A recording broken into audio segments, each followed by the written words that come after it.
Uma audiência pública no dia 10 de outubro, às 7 da noite, vai discutir a criação do Parque Natural Municipal da Ponta da Vigia, em Penha. Essa é uma luta bastante grande aí de ambientalistas e também da população que mora nesse entorno da Praia Grande, da Praia do Cascalho.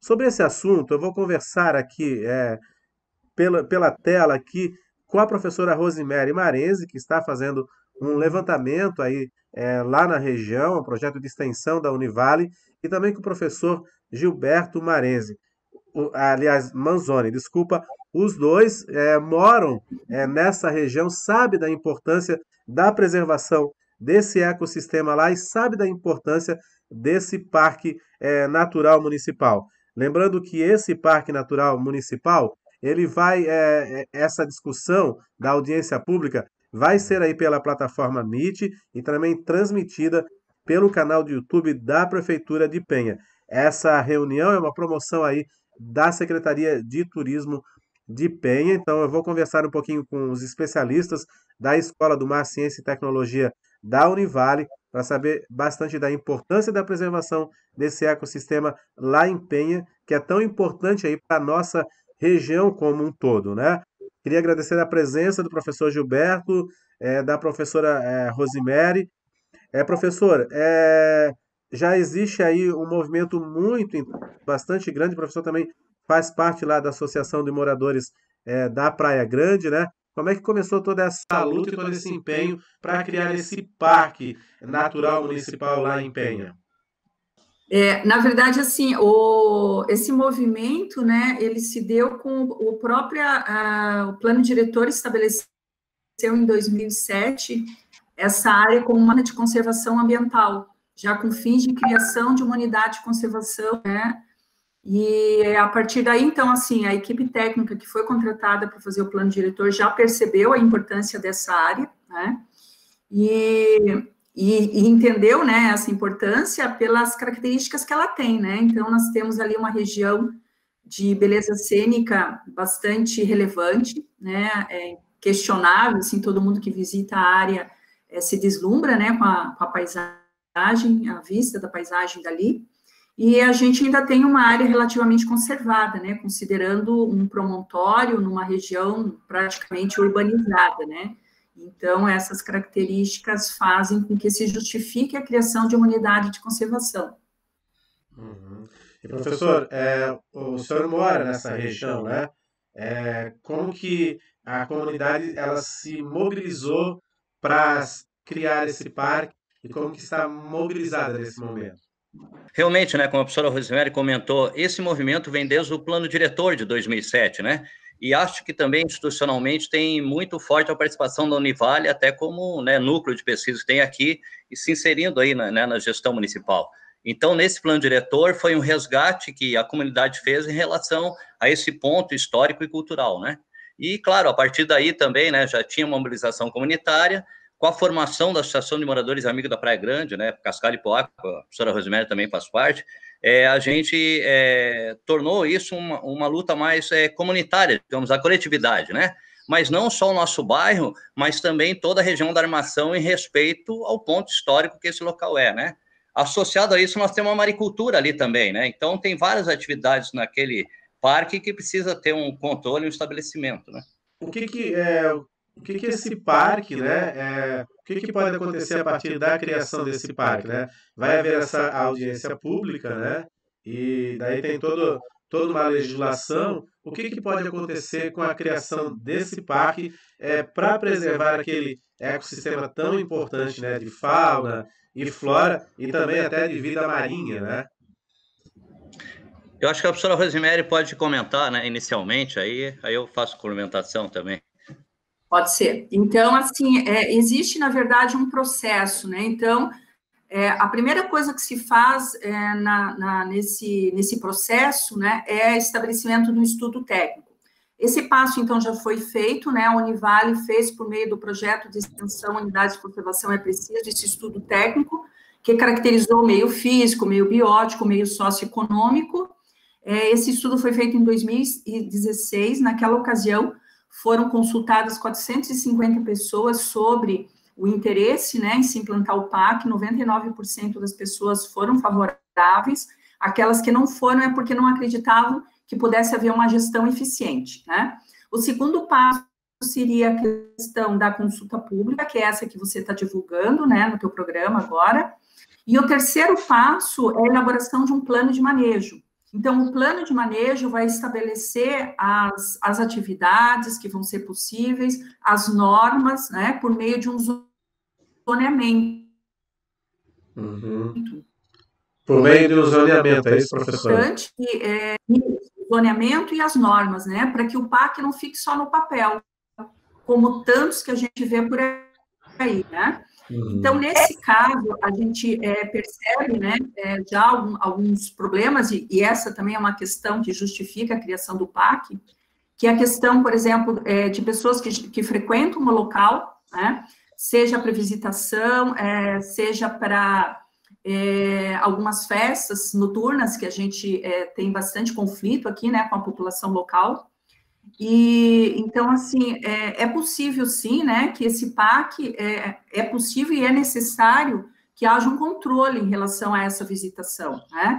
Não que vai se proibir a visitação, mas a ideia é se ordenar essa visitação com uma visitação, digamos assim, com uma melhor qualidade, né, em termos de comportamento, né, para que as pessoas possam realmente usufruir de um ambiente com as características naturais e culturais, entender, né, a importância desse ambiente, e a partir desse entendimento, que está muito relacionado à questão de educação ambiental, né, que também é necessária, e a partir desse entendimento, elas têm um comportamento, então, diferenciado, né, que seja compatível a quem está visitando uma unidade de conservação.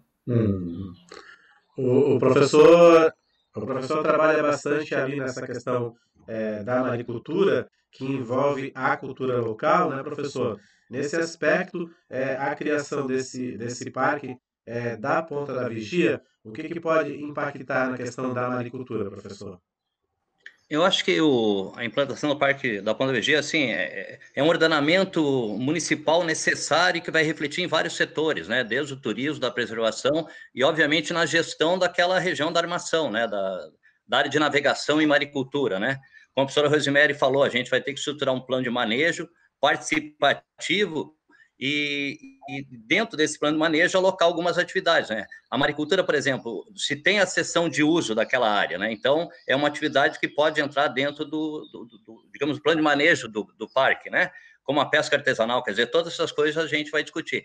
Mas o impacto desse parque é muito grande, pela questão até mesmo do turismo, como a professora Rosemary colocou, uma unidade de conservação para atividade de educação ambiental, quer dizer, institucionalmente também, né, para a Univale desenvolver vários projetos é bastante grande, né?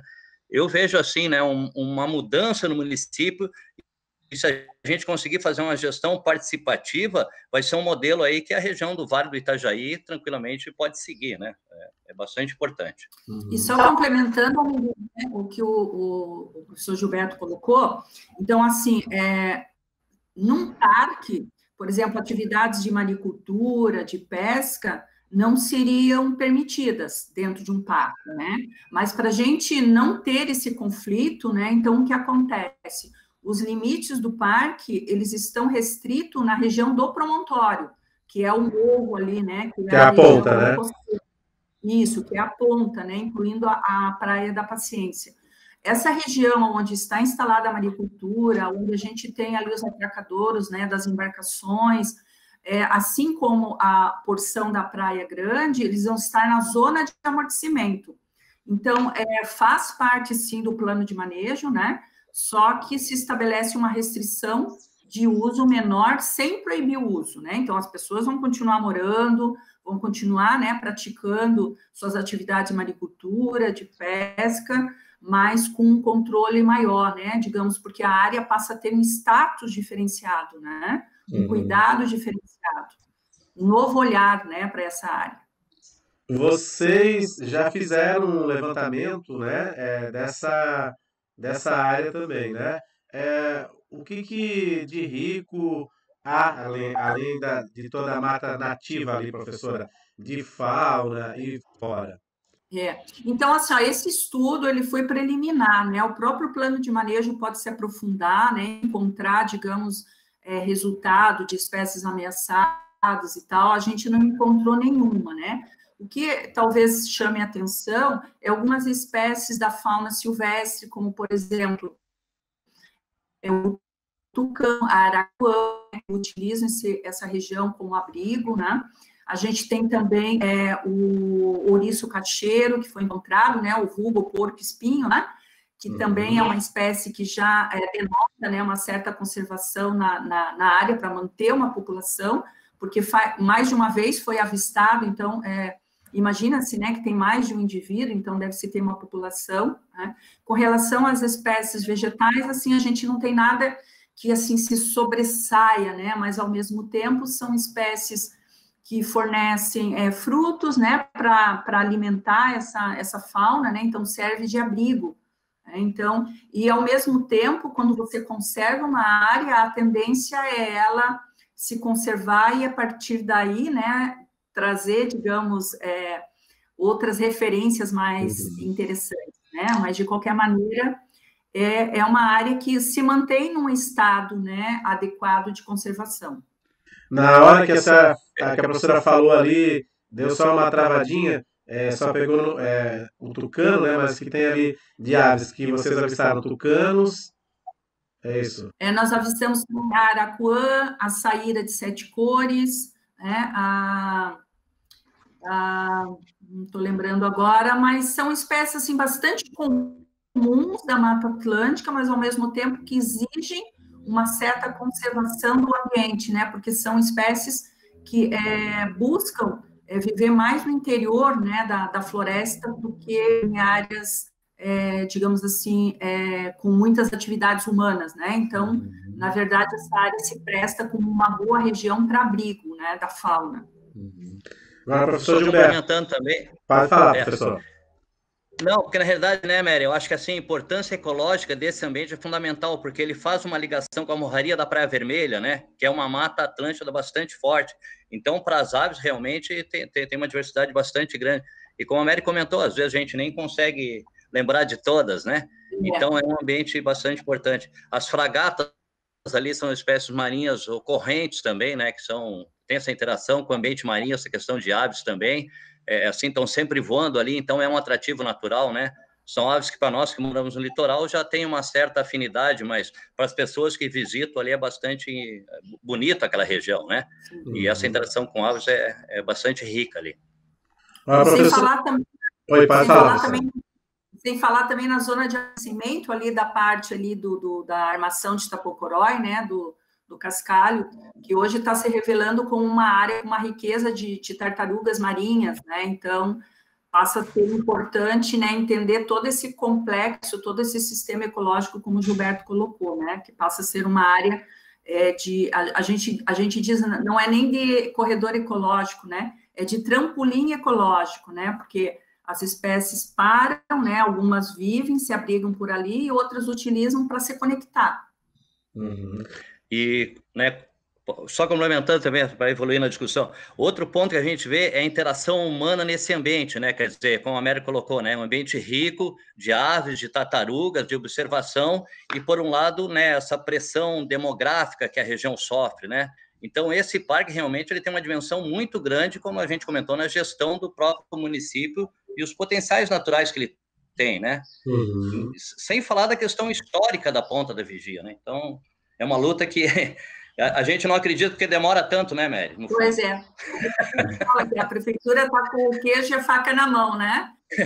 Mas agora vamos ver se esse queijo aqui é bem degustado, né?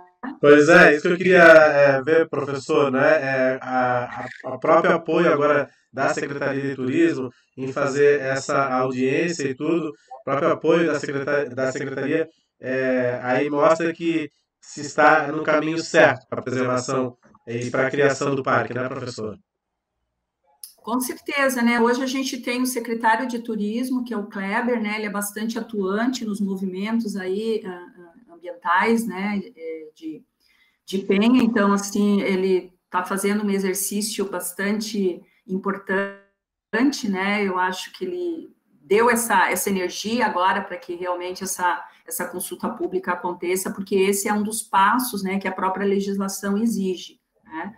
Então, a gente, assim, está satisfeito, né, com essa parceria que se deu a partir do Kleber assumindo aí a Secretaria de Turismo. E vocês, né, que moram na região e são pesquisadores, isso é um sonho que vai se tornar realidade em breve, né, Gilberto? Eu acredito, né? Porque, primeiro, né, realmente, a gente buscou um aspecto legal, né? Até o conhecimento institucional para demonstrar a importância daquilo, né? E depois o nosso envolvimento profissional e pessoal com a região fortalece cada vez mais isso, né? Então, não só como pesquisador, né, da área de maricultura, tentando trabalhar com gestão ambiental de alguma outra maneira, até conciliando a maricultura nesse ecossistema, né? E como morador, como cidadão, a gente vê que é o caminho e que realmente vai agregar muito ao município, né? E o plano de manejo é fundamental. Essa parceria com o poder público é fundamental, né, com a prefeitura, porque a gestão tem que ser construída de maneira participativa, né? Tá certo. E outra coisa também, Gilberto, Almiri, a gente está percebendo assim também o envolvimento da ANFRE, né? No sentido de até mostrar o potencial que existe a privada está envolvida, né? Talvez com a cessão de uso de algumas atividades, né? Não é possível repassar a gestão do PAC, né, para a iniciativa privada, mas fazer uma gestão de forma participativa, né? Também com a iniciativa privada, porque vai precisar de recursos, né? Não só recursos humanos, mas recursos financeiros, né? Para você ter uma estrutura de segurança para o visitante e, ao mesmo tempo, para minimizar o conflito, né, da visitação em relação à biodiversidade. Então, é preciso pensar numa estrutura adequada, né, e, para isso, precisa de recurso, né? Tá certo, então, eu queria agradecer a presença de vocês nesse programa muito importante, não só para a Penha, mas para toda a região ter esse parque, né, e para o turismo também, trazer um turismo sustentável, com consciência ambiental, como vocês já falaram, né? De respeito também à cultura local, à cultura da maricultura e tudo mais. Queria que há um problema bastante grande que é o turismo de massa, né? Que precisa ser um pouco controlado também nessa questão. Muito obrigado pela presença de vocês aqui e a gente torce que essa audiência seja um sucesso, né? Muito obrigado.